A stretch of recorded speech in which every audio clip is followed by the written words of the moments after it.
everybody, today I'm going to teach you guys how to use a chef's knife. There's lots of different kinds of knives that you can use when you're in the kitchen. There's paring knives, boning knives, and bread knives and things like that, but today we're going to focus on the chef's knife.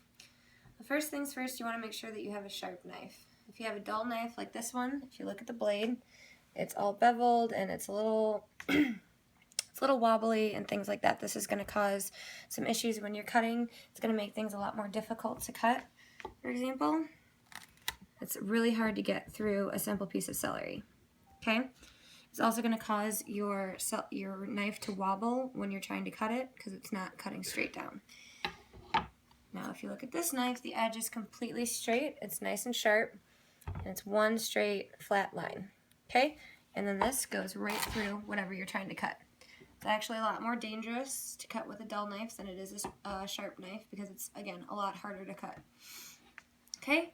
Alright, so the first thing that you want to do before you actually even start cutting is use what's called a truing tool. The truing tool isn't actually used to sharpen the blade, but it is used to true the end of the blade.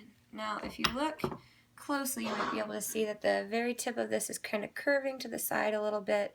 Some knives, they may even be curving over at the very top. Now, the truing tool will fix that, so it's going to make sure that the very top of the blade is completely straight and in line with everything else. Now, what you want to do is you hold the truing tool in one hand. You take your knife, both of them are going to be slightly at a diagonal, and you're going to run the edge of the blade down on a diagonal all the way through to the end of the tip. And you're going to do that on both sides. You're going to do a couple swipes down the tool. And this is just another reason, there's a lot of safety concerns if you're not using a trued blade. It's not going to give you as quality of a product when you're done cutting as you would with a trued knife. So you want to make sure this is nice and trued, and check it every once in a while when you're doing your swipes. Make sure it's going completely straight. You can over true a knife and have it go the other direction, so you want to make sure that you do it just enough to get the blade in line. See? Nice and straight. Okay. Now, there is a proper way to hold a knife and an improper way to hold a knife. A lot of people think you hold it completely by the bolt like this. It's actually incorrect. There's also people that think you hold it like this, and that's also incorrect.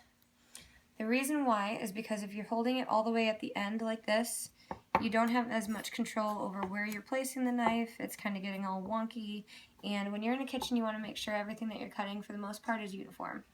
Okay? Now, if you're holding it down here, it's a lot easier to place the knife wherever it wants to go instead of where you want it to go. Okay, so what you're going to do is you're going to hold the one side of the blade with your thumb and the other side of the blade with your index finger. And then the rest of your fingers are going to go safely along the back of the bolt right here.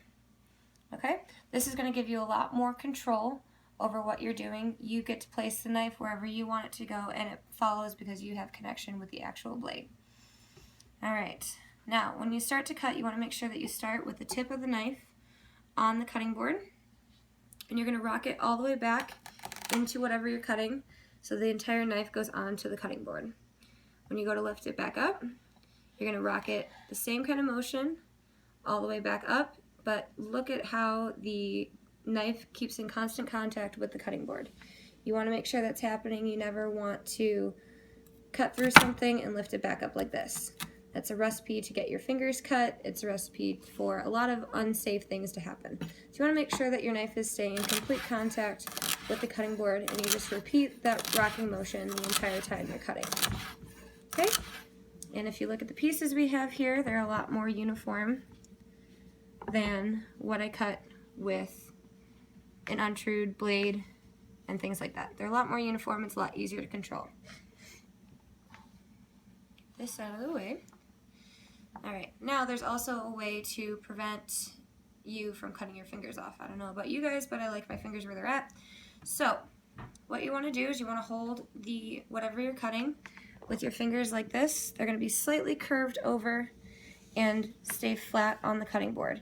Your thumb is going to go directly behind the rest of your fingers like this, and then you're going to cut along right here, right in front of where your fingers are, with that same rocking motion we just talked about. Okay, then you can scoot your fingers along whatever product you have. You want to try to keep the knife in whatever spot it is. So you're going to scoot the product a little bit closer to it. Try not to get your fingers too close. Okay? So watching here, keeping the tip on the tip of the cutting board. I got my fingers placed exactly where I want them, thumb tucked safely right behind. And we're going to go through here, just like this.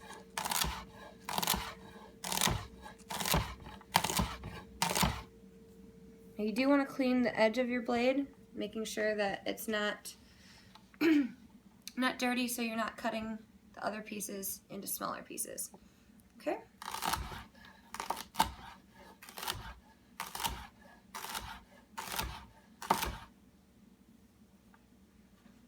There you go. All right. Finish chopping this up. And like I said, there's a lot of different safety hazards that can happen if you aren't cutting properly and if you don't have the proper control over your tool. Okay?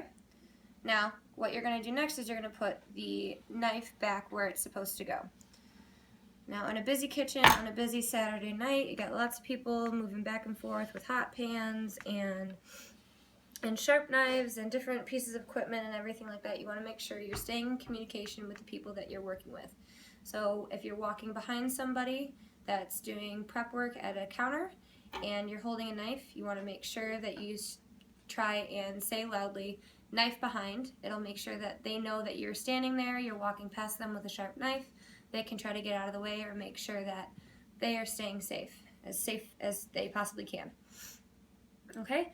Another thing you never want to, this is kind of a common sense thing, but we just want to make sure everybody knows, you never hand a knife to somebody like this. You don't walk around with a knife like this. This is a recipe for disaster and a recipe for somebody to get hurt.